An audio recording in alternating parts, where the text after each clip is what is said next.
जय श्री कृष्ण। आप सभी को सफला एकादशी के हार्दिक शुभकामनाएं। आइए अब मनोकामनाओं की पूर्ति करने वाली एकादशी माता की कथा को सुनते हैं। कहते हैं कि बिना एकादशी माता की कथा को सुने व्रत पूर्ण नहीं माना जाता है। एक बार एक राज्य में एक राजा रहा करता था। राजा बहुत ही बुद्धिमान और बलशाली था। राजा सदा ही अपनी प्रजा का बहुत अच्छे से ध्यान रखता था। प्रजा भी राजा को बहुत पसंद करती थी। राजा की दो बेटियां थीं। राजा अपनी दोनों बेटियों से बहुत ही प्रेम करता था। राजा की छोटी बेटी देखने में बहुत ही सुंदर और बहुत ही आकर्षित थी, और राजा की बड़ी बेटी छोटी बेटी के मुकाबले थोड़ी कम सुंदर थी। राजा की छोटी बेटी एकादशी माता की पूजा किया करती थी, और सभी लोग राजा की छोटी बेटी से बहुत ही प्रेम किया करते थे और बहुत प्रशंसा किया करते थे। राजा भी अपनी छोटी बेटी को बड़ी बेटी से अधिक प्रेम करता था, जिसके कारण राजा की बड़ी बेटी को अपनी छोटी बहन से बहुत ही नफरत होने लगी थी। राजा की दोनों बेटियां जब बड़ी हो गई, तब एक पड़ोस के राज्य में रहने वाले राजकुमार राजा की बड़ी बेटी के लिए रिश्ता लेकर आए। लेकिन जैसे ही उस राजकुमार की नजरें राजा की छोटी बेटी पर पड़ी, तो वह राजकुमार राजा की छोटी बेटी पर आकर्षित हो गया और छोटी बेटी से पहली नजर में प्रेम करने लगा। उस राजकुमार ने राजा की बड़ी बेटी के साथ विवाह करने से मना कर दिया, और उसने राजा से कहा कि मैं आपकी छोटी बेटी से विवाह करना चाहता हूँ। यह सब देखकर राजा की बड़ी बेटी अपनी छोटी बहन से बहुत ही क्रोधित हो गई, और राजा की बड़ी बेटी ने अपनी छोटी बहन को अपना सबसे बड़ा दुश्मन मान लिया। राजा की बड़ी बेटी ने अपनी छोटी बहन से बदला लेने का निर्णय किया। राजा की बड़ी बेटी ने अपनी छोटी बहन को जान से मारने का उपाय सोचा। राजा की बड़ी बेटी ने अपनी छोटी बहन को मारने के लिए सबसे पहले एक लड्डू में जहर मिलाकर अपनी छोटी बहन को दे दिया और उसको लड्डू खाने के लिए कहा। लेकिन लड्डू खाने के बाद भी छोटी बहन को कुछ भी नहीं हुआ। बड़ी बहन यह देखकर बहुत ही आश्चर्यचकित हो गई, लेकिन बड़ी बहन ने हार नहीं मानी। जब उसकी छोटी बहन रात में कमरे में सो रही थी, तब उसने एक मटके में सांप रखकर उसके कमरे में छोड़ दिया। लेकिन सांप भी छोटी बहन का कुछ नहीं कर पाया। जिसके बाद बड़ी बहन ने अपनी छोटी बहन से कहा कि चलो हम लोग कुएं से पानी भरकर लाते हैं। जिसके लिए वह अपनी छोटी बहन को पानी भरने के बहाने कुएं के पास ले गई, और उसने अपनी छोटी बहन को कुएं में धक्का दे दिया। लेकिन छोटी बहन को तब भी कुछ नहीं हुआ, क्योंकि हर बार 11 माता उसकी रक्षा कर रही थी। और उधर बड़ी बहन अपने सारे प्रयास के बाद भी असफल हो रही थी, जिससे वह बहुत ही क्रोधित हो गई। और फिर उसने अपनी छोटी बहन के पास जाकर उससे प्रश्न किया कि मेरी छोटी बहन, क्या तुमको पता है कि भगवान ने सबकी मृत्यु एक निश्चित समय पर लिखी हुई है, और कैसे तुम्हारी या मेरी मृत्यु होगी, क्या यह तुम जानती हो?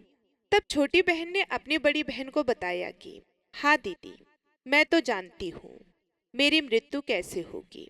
छोटी बहन से यह सब बातें सुनकर बड़ी बहन मन ही मन बहुत प्रसन्न होने लगी, और उसने अपनी छोटी बहन से कहा कि तो तुम मुझे अपनी मृत्यु का राज बताओ। तब छोटी बहन ने अपनी बड़ी बहन से कहा कि मेरी मृत्यु तो एक तोते में है। जो तोते के गले में एक हार है, उससे मेरी मृत्यु होगी। जब तक कोई भी व्यक्ति तोते को मारकर उस हार को अपने गले में पहने, तो मैं मूर्छित हो जाऊंगी, और जैसे ही उस हार को अपने गले से उतारेगा, तो मैं वापस से जीवित हो जाऊंगी। अपनी छोटी बहन की मृत्यु का राज जानकर बड़ी बहन बहुत ही खुश हुई, और उसने अपनी छोटी बहन को मारने के लिए उसके पालतू तोते को ढूंढना शुरू कर दिया। और छोटी बहन को इस बात का आभास हो गया था कि कोई उसकी जान लेना चाहता है, जिसके लिए वह अपने पिताजी के पास गई, और उसने अपने पिताजी से कहा कि पिताजी, मेरी मृत्यु के बाद आप मुझे मत जलाइएगा। आप मुझे अपनी पुराने वाली हवेली में एक पलंग में लिटाकर छोड़ दीजिएगा। अपनी छोटी लड़की की यह बातें सुनकर राजा बहुत आश्चर्यचकित हो गया। राजा ने अपनी छोटी बेटी से पूछा कि बेटी, तुम ये क्या कह रही हो? तब राजा की छोटी बेटी ने बताया कि पिताजी, समय किसी के लिए नहीं रुकता है। क्या कब किसको हो जाए, इसका किसी को कुछ नहीं पता। फिर राजा ने अपनी छोटी बेटी से कहा कि तुम ऐसी बातें क्यों करती हो? 2-3 दिन के बाद तो तुम्हारा विवाह है। लेकिन छोटी बेटी ने अपने पिताजी को ऐसा करने पर मजबूर कर दिया और उनसे वचन ले लिया। राजा ने भी अपनी छोटी बेटी की बात स्वीकार कर ली और 2-3 दिनों के बाद जब शादी का समय आया, तब राजकुमार बारात लेकर राजा के घर आया और राजकुमार और राजा की छोटी बेटी का विवाह शुरू हो गया। जैसे ही राजा की छोटी बेटी राजकुमार के साथ फेरे लेने के लिए शुरू हुई, तो उसकी बड़ी बहन अपनी छोटी बहन के कमरे में जाकर उसके तोते को पकड़ लेती है और उसको जान से मार देती है। तोते के गले में जो हार था उसको अपने गले में धारण कर लेती है और जैसे ही बड़ी बहन उस हार को अपने गले में धारण करती है, तो उधर छोटी बहन 3.5 ही फेरे ले पाती है। और वहीं पर बेहोश होकर गिर जाती है। जिसके बाद राजा ने बड़े बड़े वैद्य हकीमों को बुलाया और अपनी छोटी बेटी का इलाज करने के लिए कहा। राजा की बात सुनकर जब वैद्य ने छोटी बेटी को देखा, तो राजा को बताया कि आपकी छोटी बेटी ना तो जीवित है और ना ही मरी हुई है। ऐसा मैं पहली बार देख रहा हूँ। राजा ने वैद्य और हकीम को यह बात बाहर बताने से मना कर दिया और उनसे कहा कि अगर तुमने यह बात किसी को बाहर बताई तो हम तुमको फांसी दे देंगे। राजा ने अपनी छोटी बेटी को पुराने महल में ले जाकर के एक पलंग में लिटा दिया और वहां पर कुछ सैनिकों को तैनात कर दिया। इसके बाद राजा वापस अपने महल पर आ गए। राजा की बड़ी बेटी अपने पिताजी के पास आई और कहने लगी कि पिताजी, अगर यह शादी संपन्न नहीं हुई तो आपकी इज्जत का क्या होगा? आप कहे तो मैं आपकी इज्जत बचाने के लिए राजकुमार से शादी करने के लिए तैयार हूँ। जिसके बाद राजा ने अपनी बड़ी बेटी की बात मान ली और राजा ने बड़ी बेटी को छोटी बेटी के कपड़े पहनाकर मंडप में भेज दिया। लेकिन राजकुमार यह जान गया कि यह राजा की छोटी बेटी नहीं, बल्कि यह राजा की बड़ी बेटी। लेकिन जब राजकुमार ने शादी करने से मना किया, तो सभी लोगों ने राजकुमार को बेबस करके राजा की बड़ी बेटी से बचे हुए फेरों को संपन्न करा दिया और विवाह संपन्न हुआ। जिसके बाद राजकुमार राजा की बड़ी बेटी को अपने महल में ले गया। विवाह होने के बाद राजकुमार उससे ना तो बात करता था और ना ही उसे पसंद किया करता था और ना ही उसके आसपास भटकता था। और राजकुमार ने यह फैसला लिया था कि वह अपनी प्रेमिका को ढूंढ कर रहेगा और ये जानकर रहेगा कि उसके साथ क्या हुआ है। एक दिन राजकुमार अपने घोड़े पर सवार होकर राजा के पुराने महल के पास पहुंचा, जहां पर उसने कुछ सैनिकों को देखा। महल के पास पहुंचकर राजकुमार ने जब महल को ध्यान से देखा, तो वह समझ गया कि यह तो हमारे ससुर जी का महल है। तब राजकुमार ने सैनिकों से पूछा कि तुम लोग यहाँ पर क्या कर रहे हो और इस महल के अंदर उस पलंग पे कौन लेटा है? जिसके बाद सैनिकों ने बताया कि यहाँ पर राजा की छोटी बेटी लेटी है। यह सुनकर राजकुमार बहुत प्रसन्न हो गया और वह तुरंत अपनी प्रेमिका के पास पहुंच गया और उसकी सेवा करने लगा। जैसे ही रात हुई, तो राजा की छोटी बेटी उठकर खड़ी हो गई। राजकुमार यह देखकर बहुत ही खुश हो गया और उसने अपनी प्रेमिका से पूछा कि तुम यहाँ पर क्या कर रही हो? तुम मेरे साथ मेरे घर चलो। राजा की छोटी बेटी ने राजकुमार को सारी बात बता दी कि मेरी जान एक तोते में बसती थी और मैंने यह बात सिर्फ अपनी बड़ी बहन को बताई थी और मुझे पता है कि उसने ही मुझे मारने का प्रयास किया है। उसके पास एक हार है जिसको वह सुबह पहन लेती है और रात को उतार देती है। जब तक वह हार को पहनकर रखती है, तब तक मैं मूर्छित रहती हूँ और जैसे ही वह हार को उतार देती है, तो मैं जीवित हो जाती हूँ। और जब तक मेरी बड़ी बहन के पास वह हार रहेगा, तब तक मैं ऐसे ही जीवित और मूर्छित होती रहूँ। अगर मेरी बड़ी बहन के पास जो हार है वह मेरे हाथ लग जाए, तो मैं हमेशा के लिए जीवित हो जाऊंगी। राजकुमार यह सब बातें सुनकर राजा की छोटी बेटी के पास रहने का निर्णय ले लेता है और उसने अपने बचे हुए सारे फेरे उस पलंग में लेटी हुई राजा की छोटी बेटी के साथ ले लिया और अपना विवाह पूर्ण कर लिया और वहीं पर वह रहने लगा। देखते ही देखते कुछ समय में राजा की छोटी बेटी और राजकुमार की पत्नी गर्भवती हो गई। एक दिन राजकुमार को किसी काम से बाहर जाना पड़ा। तब छोटी बहन के पेट में बहुत तेज से दर्द होने लगा, जिसके बाद उसने माता का आवाहन किया। जिसके बाद वहां माता प्रकट हुई और उन्होंने अपने भक्त के दर्द को दूर किया और एक पुत्र की प्राप्ति करवाई। और वहीं पर अचानक से राजकुमार भी आ गया राजकुमार ने ग्यारस माता को देखा तो वह आश्चर्यचकित हो गया और उसने तुरंत ग्यारस माता को प्रणाम किया। और ग्यारस माता ने राजकुमार से कहा, जब तुम्हारा पुत्र 5 वर्ष का हो जाए तो तुम आकर अपनी पत्नी का हार इसके गले में डाल देना। और देखते ही देखते राजकुमार और राजा की छोटी बेटी का पुत्र 5 वर्ष का हो जाता है। तो राजकुमार अपने बेटे से कहता है कि बेटा, मैं कुछ काम से बाहर जा रहा हूँ, सो तुम अपनी माता का ध्यान रखना। और वहां से चला जाता है। राजकुमार को बाहर निकलता देखकर बड़ी बहन के सैनिक देख लेते हैं और बड़ी बहन को जाकर सारी बातें बता देते हैं। जिसके बाद बड़ी बहन अपनी छोटी बहन के पुत्र को वहां से उठवा लेती है और उसको मरवा देती है। छोटी बेटी के पुत्र के 2 टुकड़े करवा देती है। पहला टुकड़ा चक्की के पास छुपा देती है और दूसरा टुकड़ा अपने पलंग के नीचे रख लेती है। अब 11 माता भिखारी का रूप लेकर आती है और एक भिखारी का रूप रखकर बड़ी बहन के पास चली जाती है। जिसके बाद वहां पर भिक्षा मांगने लगती है। तो बड़ी बहन अपने नौकरों से कहती है कि जाकर भिक्षा दे दो। लेकिन जैसे ही नौकर 11 माता को भिक्षा देने के लिए आते हैं तो माता उन्हें मना कर देती है और कहती है कि मैं तुम्हारी महारानी से ही भिक्षा लूंगी। जिसके बाद बड़ी बहन स्वयं ही भिक्षा देने के लिए माता के पास आती है। तब माता एक बिल्ली का रूप लेकर उसके कमरे में चली जाती है और वहां पर छोटी बेटी के पुत्र के 2 टुकड़े को आपस में जोड़ देती है और उसे जीवित कर देती है। फिर उसे वहां से ले जाती है। राजकुमार अपने बेटे को लेकर अपनी पत्नी के पास जाता है और उससे कहता है कि तुम उसका ध्यान रखना। अगर तुम इस बच्चे का अच्छे से ध्यान रखोगी तो मैं तुमसे बात करूंगा।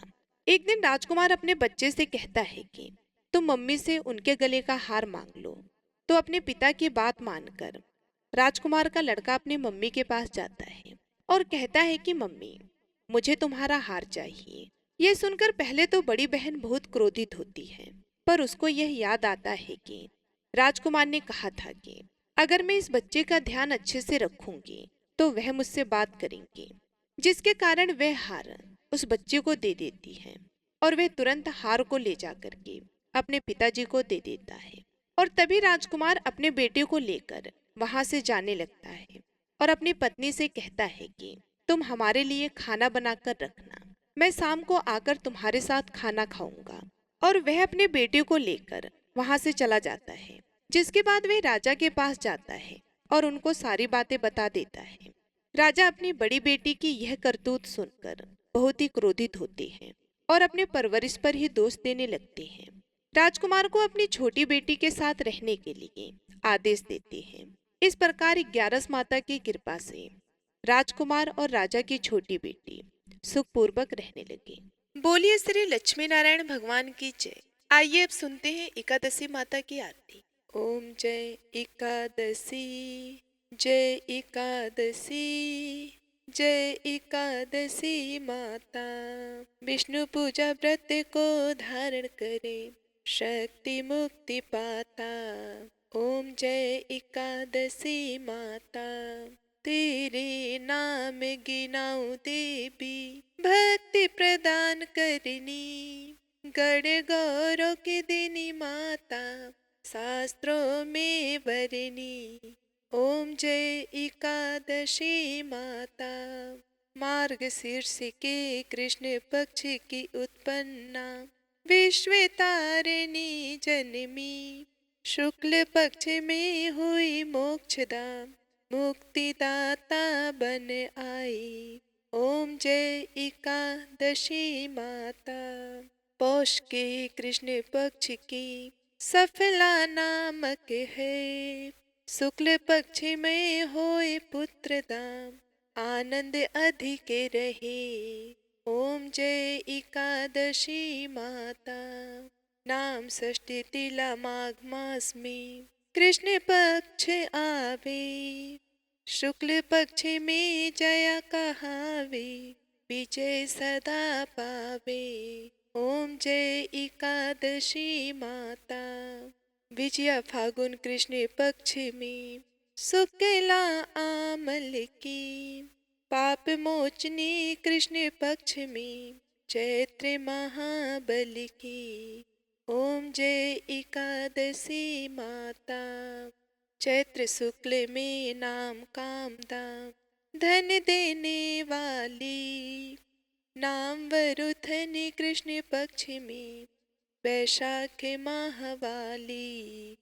ओम जय एकादशी माता, शुक्ल पक्ष में होए मोहिनी, अपरा ज्येष्ठ कृष्ण पक्षी, नाम निर्जला सब सुख करनी, शुक्ल पक्ष रखी। ओम जय एकादशी माता, योगिनी नाम आषाढ़ में जानो, कृष्ण पक्ष करनी, देव शनि नाम कहावे, शुक्ल पक्ष धरनी। ओम जय एकादशी माता, कामिका श्रवण मास में आवे, कृष्ण पक्ष कहिए, श्रवण शुक्ला होए, पवित्रा आनंद से रहिए।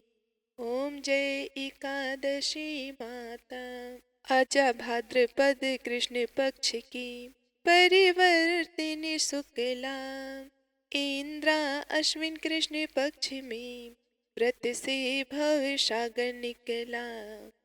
ओम जय एकादशी माता, पापा कुंसा है शुक्ला पक्ष में, आप अरनहारी, रमा मास कार्तिक में आवे, सुखदायक भारी।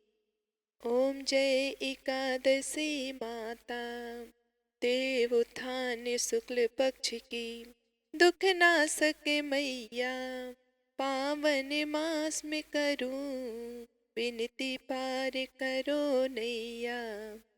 ओम जय एकादशी माता, परमा कृष्ण पक्ष में होती, जन मंगल करनी, शुक्ल मास में होए, पद्मिनी दुख दरिद्र हरनी।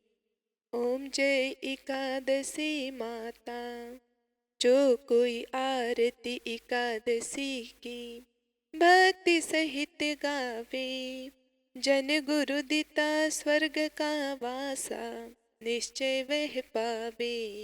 ओम जय एकादशी माता, विष्णु पूजा व्रत को धारण करे, शक्ति मुक्ति पाता।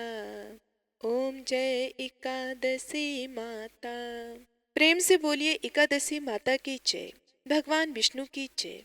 उम्मीद करती हूँ ये वीडियो आप सभी लोगों को पसंद आई होगी। यदि हमारी वीडियो आप सभी लोगों को अच्छी लगी तो वीडियो को लाइक करके चैनल को सब्सक्राइब करना बिल्कुल भी मत भूलिएगा।